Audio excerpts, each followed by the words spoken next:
Graças a Deus, irmãos, eu tenho a satisfação, a alegria de poder saudar a cada um de vocês com a graça e a paz de nosso Senhor e Salvador Jesus Cristo. Estamos aqui dando continuidade ao nosso estudo que nós começamos, né? Nós gravamos a primeira parte do conflito em família no Oriente Médio e hoje estamos gravando a segunda parte, né? Nós queremos falar hoje sobre a redenção na profecia. Foi através de Abraão, lembram que nós estávamos falando de Abraão? Pois é, foi através de Abraão e sua semente que Deus haveria de mostrar profeticamente como ele redimiria a humanidade da escravidão do pecado e da opressão de Satanás. Quando Abraão finalmente recebeu o descendente prometido, a possibilidade dele se tornar o patriarca de uma grande nação veio a se tornar real, uma realidade. Era uma possibilidade que se tornou uma realidade. Graças a Deus. É assim com as coisas de Deus. Nós hoje vemos o que é possível, não é? Será que é possível isso? Nós não devemos esquecer que o nosso Deus é o Deus dos impossíveis. E nós lemos, então, acerca daquela afirmação chocante endereçada a ele. Não é? Eu falei que nós lemos, porque eu estarei lendo agora, e se você pudesse nos acompanhar, Gênesis 22, verso 2 diz o seguinte: toma teu filho, teu único filho. Não se esqueçam que Abraão já tinha Ismael. Isaque, a quem amas, e vai-te à terra de Moriá. Oferece-o ali em sacrifício ou em holocausto, como queiram, como está na Bíblia, em holocausto, sobre um dos montes que eu te mostrarei. É preciso, meus amados, dar ênfase aqui às seguintes palavras: teu único filho, a quem amas. Por que quero enfatizar essas palavras? Para lembrar os irmãos, muitos não terão esquecido, que Abraão já era pai de Ismael há alguns anos, né? Ismael já devia ter seus 13 para 14 anos aí. E Deus diz, teu único filho. Aliás, 13 para 14 anos, quando Isaac nasceu. Agora Isaac já era também um rapazinho. Deus não menciona nesse momento o outro filho, Ismael. Deus não fala, eu preciso, me perdoe, mas parecer repetitivo, mas eu preciso que você grave isso. Deus não menciona Ismael, mas especificamente identifica Isaque como o único filho. E, consequentemente, herdeiro da promessa. Isso nos relembra do Senhor Jesus Cristo, de quem Deus disse: este é o meu filho amado, em quem eu me comprazo. Lembram disso? Mateus 17, 5. Deus fala isso a respeito de Jesus, nosso Senhor. Eu li uma passagem em que mostra para nós, Gênesis 22, verso 2, o momento mais difícil de Abraão, o momento mais difícil de Abraão. Por que eu creio assim? Porque para mim seria o mais difícil. Eu creio que para Abraão também. Deus ordenou que Abraão fizesse o inimaginável. Ninguém podia imaginar que Deus fosse mandar Abraão fazer tal coisa. Ele deveria abrir mão de sua posse mais preciosa, né? O seu único filho amado. Tanto que Deus pediu que ele sacrificasse Isaque em holocausto. Não teria sido natural, né? Num momento desses, é uma pergunta que eu quero fazer. Não teria sido natural num momento desse, convocar uma reunião de líderes de família para discutir o assunto?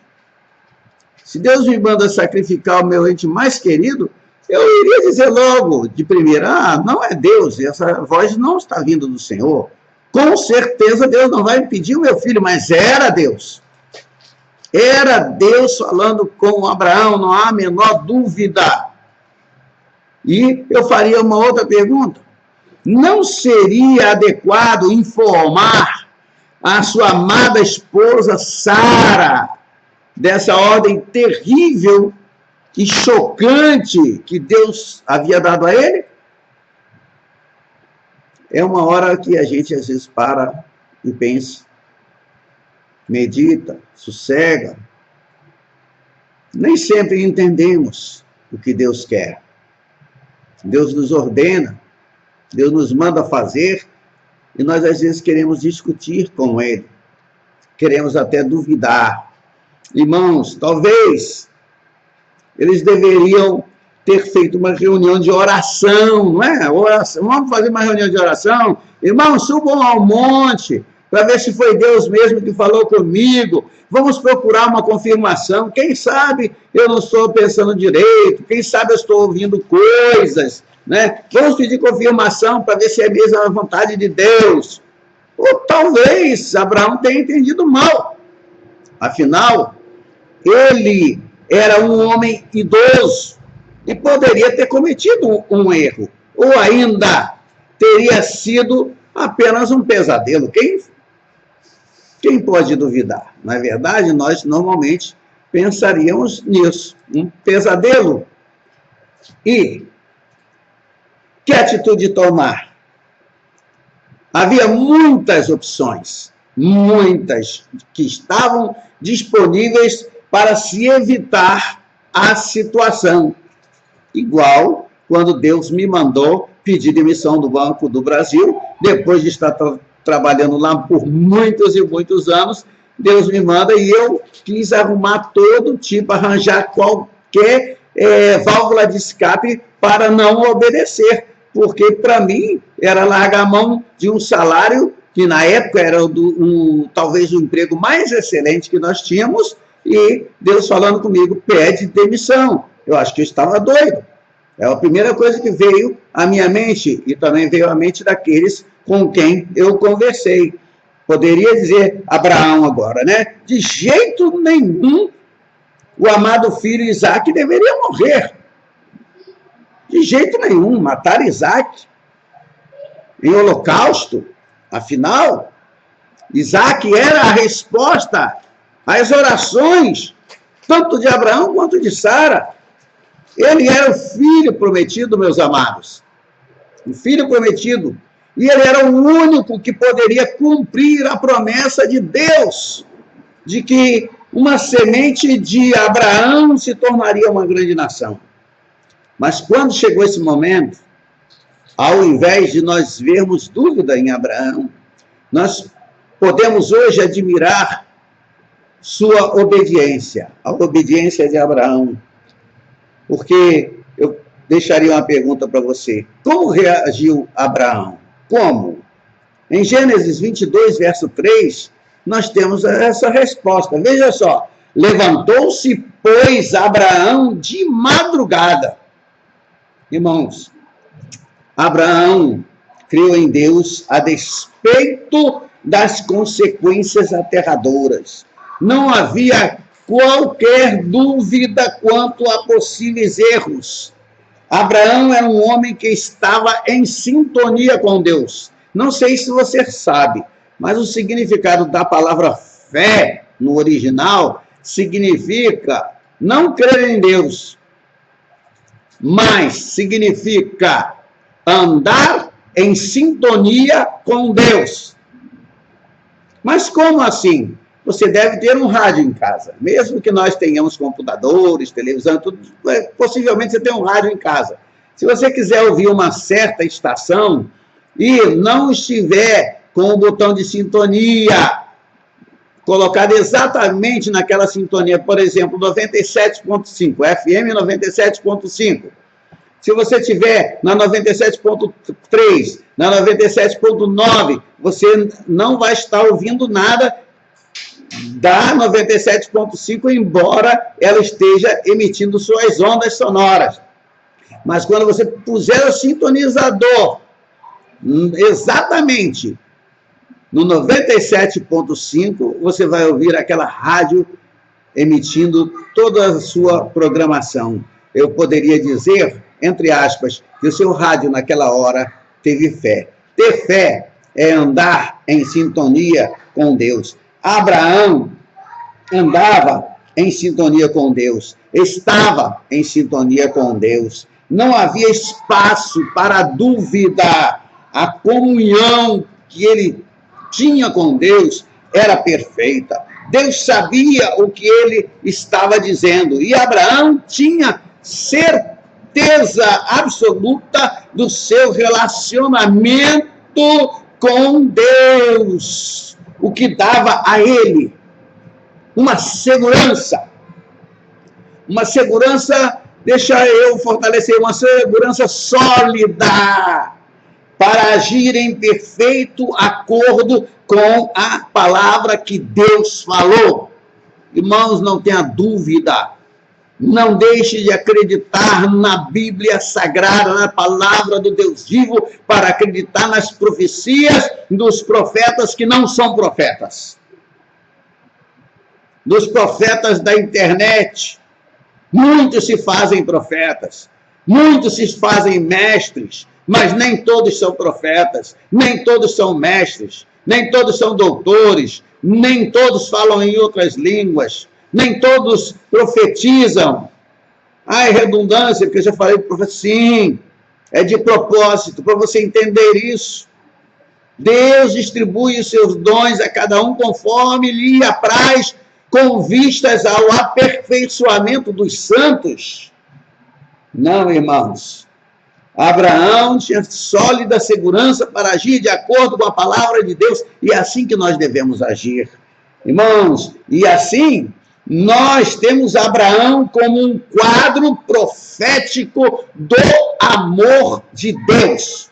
Porque em João 3,16 diz o seguinte: você já sabe de qual, não sabe? Porque Deus amou o mundo de tal maneira que deu o seu Filho único, ou seu Filho unigênito, de acordo com certas versões, para que todo o que nele crê não pereça, mas tenha a vida eterna. João 3,16. Vocês sabem de cor, meus amados. Abraão, de forma semelhante, estava disposto a abrir mão de seu filho amado. Nós sabemos como terminou a história. Abraão não teve de sacrificar Isaque, pois Deus, o próprio Deus, providenciou um substituto. Gênesis 22, verso 13, diz o seguinte, eu vou ler aqui agora. Tendo Abraão erguido os olhos, viu atrás de si um carneiro preso pelos chifres entre os arbustos. Tomou Abraão o carneiro e o ofereceu em holocausto em lugar de seu filho, irmãos. Da mesma forma como Deus tomou o seu filho Jesus e o sacrificou em meu lugar, em teu lugar, em lugar de todo aquele que nele crê, para que nós tenhamos a vida eterna, vida abundante em Cristo Jesus. Ao chegar a esse ponto, eu posso também falar sobre os erros de Abraão, porque há muita gente que olha para mim, olha para os outros pastores e fica dizendo, pastor é isso, pastor é aquilo, o meu único pastor é Jesus Cristo. Quem diz isso é porque não quer pastor nenhum. Ele não quer estar debaixo de autoridade de ninguém, porque ele também não está debaixo da autoridade de Cristo, não. Porque diz a Bíblia a respeito de Cristo, em Efésios capítulo 4, verso 8 ao 11, que subindo ele, Cristo, ao alto, levou cativo o cativeiro e deu dons aos homens. E que dons ele deu aos homens? Esses dons eram outros homens. Pois deu ele quais eram esses dons? apóstolos, profeta, evangelista, pastores e mestres. São os 5 dons ministeriais, os dons que dirigem a igreja do Senhor. E quem não quer estar debaixo de autoridade do próprio homem que Deus colocou, também não quer estar debaixo da autoridade de Deus. Porque esse negócio de autoridade, não sei se você já percebeu, muita gente se engana com isso. Quando Jesus estava perante Pilatos, Pilatos perguntava e Jesus ficava calado. Pilatos perguntava e Jesus ficava calado. Aí ele falou: por que você fica calado? Você não sabe que eu tenho autoridade para te soltar ou para te crucificar? Jesus disse a ele: nenhuma autoridade terias sobre mim se do céu não te houvesse sido dada. Então, o que Jesus quis dizer? Ele quis dizer que Pilatos tinha realmente aquela autoridade. E pior, tinha recebido do céu, de Deus. Jesus se submeteu a ele, a autoridade de Pilatos, e foi para a cruz, porque esta era a vontade do Pai. Muitas pessoas acusam os pastores, acusam os seus líderes de terem erros, e é claro que nós temos erros. Eu sou grande pecador, eu tenho vergonha do meu Senhor, e quanto mais perto eu chego dele, mais envergonhado eu fico, porque eu tenho erros. Mas Abraão também tinha os seus erros. Abraão era foi chamado amigo de Deus, andava em sintonia com Deus, mas tinha seus erros, porque, irmãos, embora Abraão tenha sido fiel, tenha crido em Deus e tenha agido de acordo com a sua fé, ele também cometeu os seus erros, conforme estou afirmando agora. Por exemplo, se ele não tivesse tentado ajudar a Deus, isso muitas vezes é um erro, e no caso de Abraão foi, Ismael não teria nascido. Mas nascendo Ismael, o que aconteceu? Ismael foi um dos erros de Abraão. Por quê? Ao invés de ouvir a voz de Deus, ouviu a voz da sua mulher, que disse que ele deveria coabitar com a sua escrava e gerar filhos dela. Não foi isso que Deus disse. Às vezes você está achando que a bênção de Deus para a tua vida está demorando muito, mas Deus tem o seu tempo certo, determinado para cada coisa debaixo dos céus, irmãos. Abraão errou porque Abraão era humano. Eu sou humano, você é humano? E assim, nós somos humanos, não somos? Ele viveu no mundo real, como nós vivemos no mundo real. Abraão era de carne e ossos, tinha sangue nas veias, podia ficar nervoso, podia ficar violento em algum momento, poderia ficar chateado, e poderia ficar triste ou alegre, poderia chorar. Ele teve, irmãos, como muitas vezes eu e você, que tomar decisões, teve que cuidar de sua família, teve que planejar para o futuro e administrar o seu pequeno, eu vou dizer pequeno império. E em paralelo à sua fé e obediência, Abraão precisava pensar por si mesmo. Sim, precisava pensar por si mesmo. E voltando agora ao versículo 4 de Gênesis 12, nós lemos o seguinte: partiu, pois, Abraão, como lhe ordenara o Senhor, e Ló foi com ele. Tinha Abraão 75 anos quando ele saiu de Harã. Ali, irmãos, esse homem de 75 anos de idade recebeu uma tremenda promessa de Deus, mas aparentemente, como medida de segurança, ele levou consigo a Ló. Nós lemos, podemos ler, e Ló foi com ele.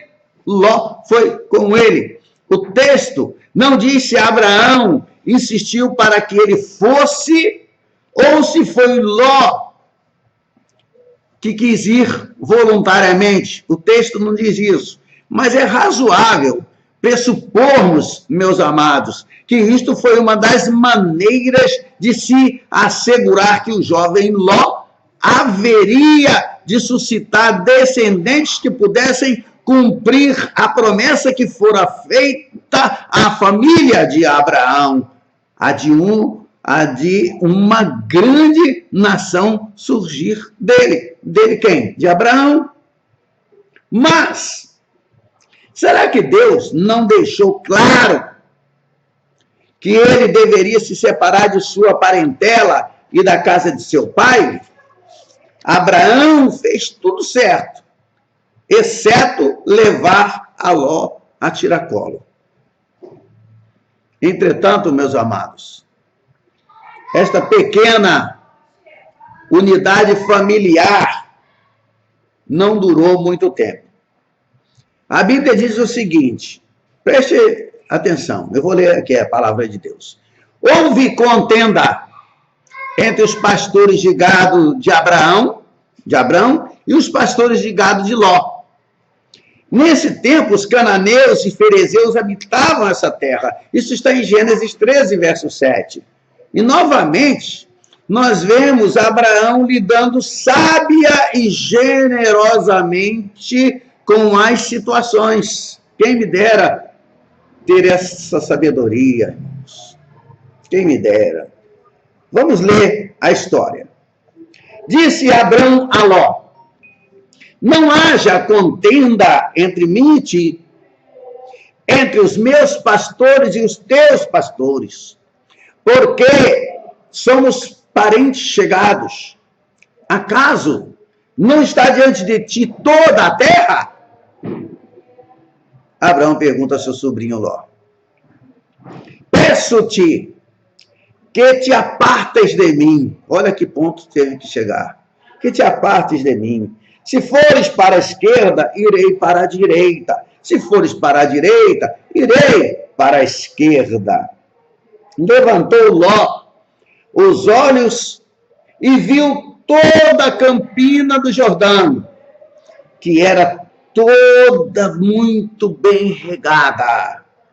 Ou conforme diz a Escritura, bem regada. Tanto, eu quero dizer antes, não só depois que ele chegou lá, mas tanto antes quanto depois que Ló chegou lá, antes de haver o Senhor destruído a Sodoma e Gomorra. Era tudo bem regado, tudo bonito, tudo bem próspero. Era como o jardim do Senhor, diz a palavra, como a terra do Egito, como quem vai para Zoar. Então, quando Ló viu tudo aquilo, não é? Agora eu torno a ler. Ele escolheu para si toda a campina do Jordão e partiu para o Oriente. Separaram-se um do outro. Gênesis capítulo 13, de 8 a 11. Meus amados, Ló não prosperou porque não agiu por fé, mas conforme o que enxergava. Nós temos que ver além do que os nossos olhos nos mostram. Levantou Ló os olhos. Está escrito no que acabei de ler. Levantou Ló os olhos e viu como era Sodoma e Gomorra. Como era aquela terra. Levantou os olhos. Quantas vezes nós fazemos isso? Só enxergamos o que nossos olhos carnais nos mostram. Ele tomou como base aquilo que viu, como eu e você fazemos muitas vezes. Não havia fé em seus atos. Teria sido natural que ele retrucasse: escolha você primeiro, tia Abraão. Não teria sido natural? Mas não foi isso que aconteceu. Ló, de forma egoísta, eu posso dizer, procurou o seu próprio benefício, como a maioria de nós faríamos, ou muitas vezes fazemos, por que não dizer a verdade?